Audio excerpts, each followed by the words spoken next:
Assalamu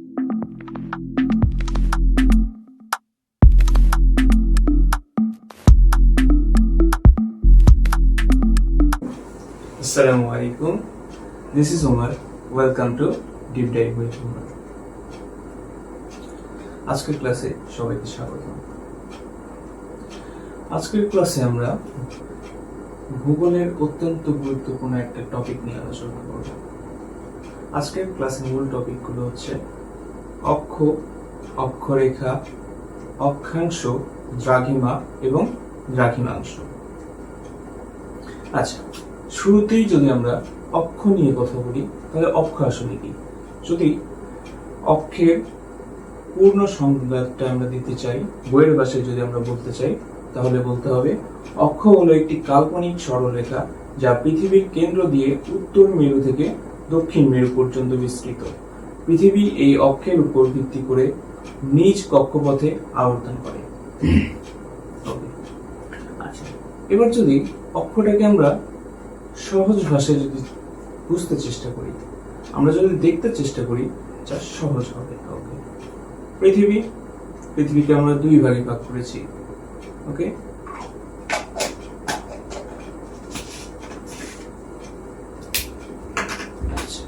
একদম top উত্তর মেরু, এটা যদি উত্তর মেরু হয় তাহলে এটা হচ্ছে দক্ষিণ মেরু, বিপরীত প্রান্ত।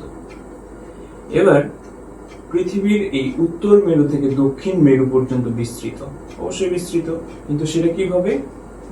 লম্ব বরাবর। এটা যদি পৃথিবীর উত্তর প্রান্ত হয় তাহলে পৃথিবীর অভ্যন্তর ভাগ দিয়ে পৃথিবীর উত্তর মেরু থেকে দক্ষিণ মেরু পর্যন্ত বিস্তৃত যে রেখাটা, এটাকে আমরা বলবো অক্ষ।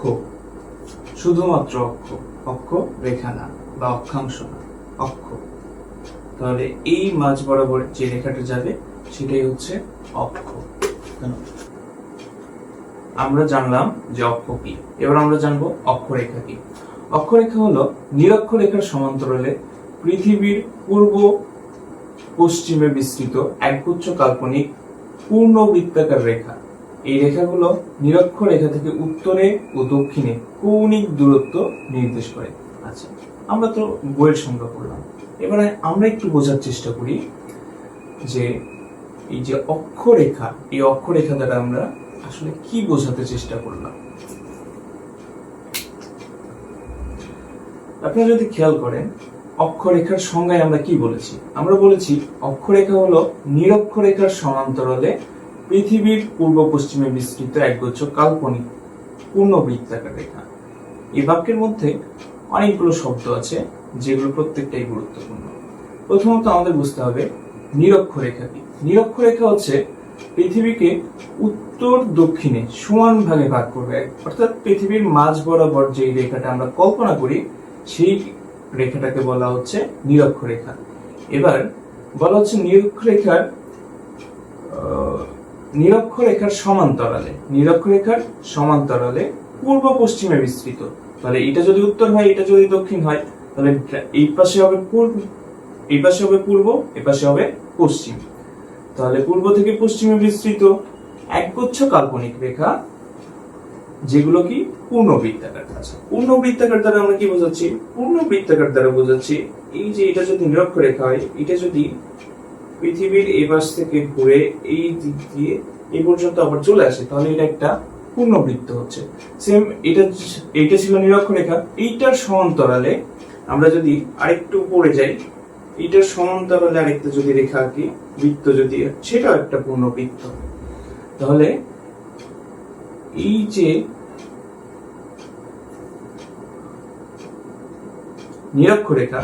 নিরক্ষরেখার সমান্তরালে পৃথিবীর পূর্ব পশ্চিমে বিস্তৃত এই যে কাল্পনিক রেখা, এরকম কাল্পনিক রেখাগুলোকে আমরা বলি অক্ষরেখা, যেটা নিরক্ষরেখার উত্তরেও থাকতে পারে, দক্ষিণেও থাকতে পারে। আচ্ছা, এটা কি নির্দেশ করে? এই রেখাগুলো নির্দেশ করে উত্তর দক্ষিণে, নিরক্ষরেখা থেকে উত্তর দক্ষিণে কৌণিক দূরত্ব। এটা কিভাবে নির্দেশ করে এটা যদি আমরা বুঝি, তাহলে আমরা অক্ষাংশটাও তাহলে বুঝে যাব। আবার দুই ভাগে ভাগ করলাম পৃথিবীকে।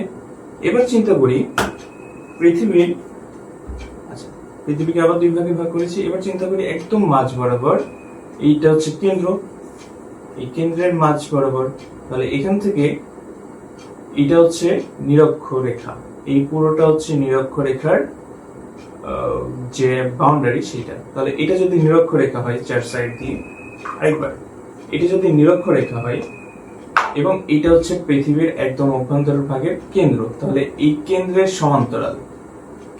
সমান্তরাল অর্থাৎ নিরক্ষরেখা।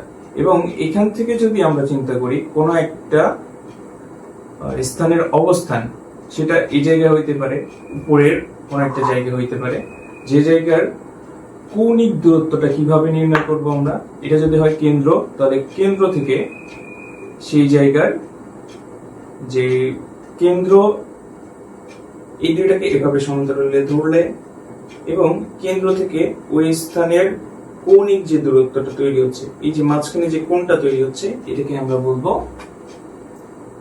অক্ষাংশ। আমরা অক্ষ বুঝলাম, অক্ষরেখা বুঝলাম, অক্ষাংশ বুঝলাম।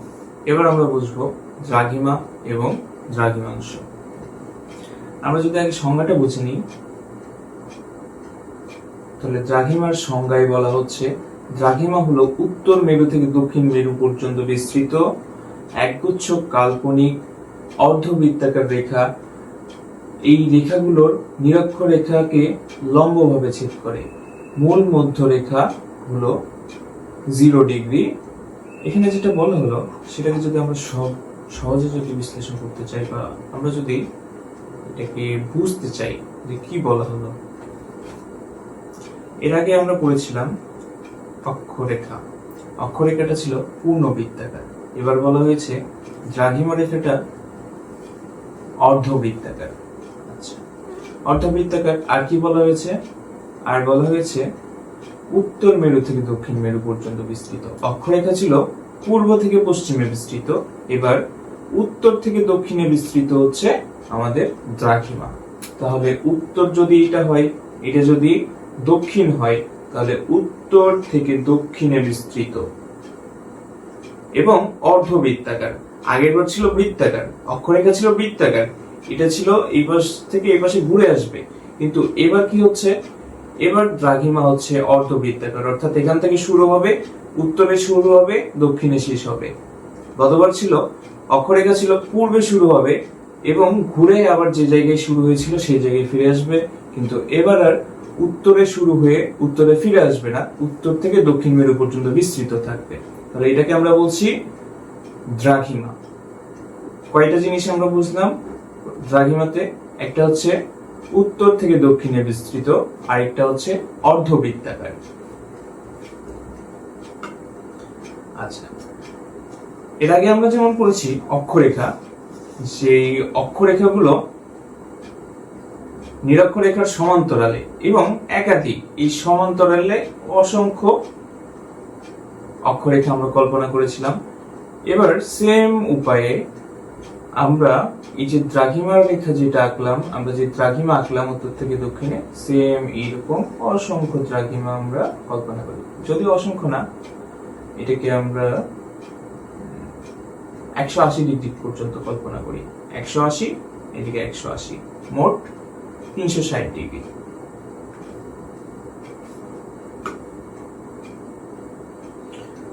আচ্ছা, এবার যদি একটু বুঝি যে দ্রাঘিমাংশ কি। আমরা তো দ্রাঘিমা বুঝলাম, এবার বুঝবো দ্রাঘিমাংশ কি।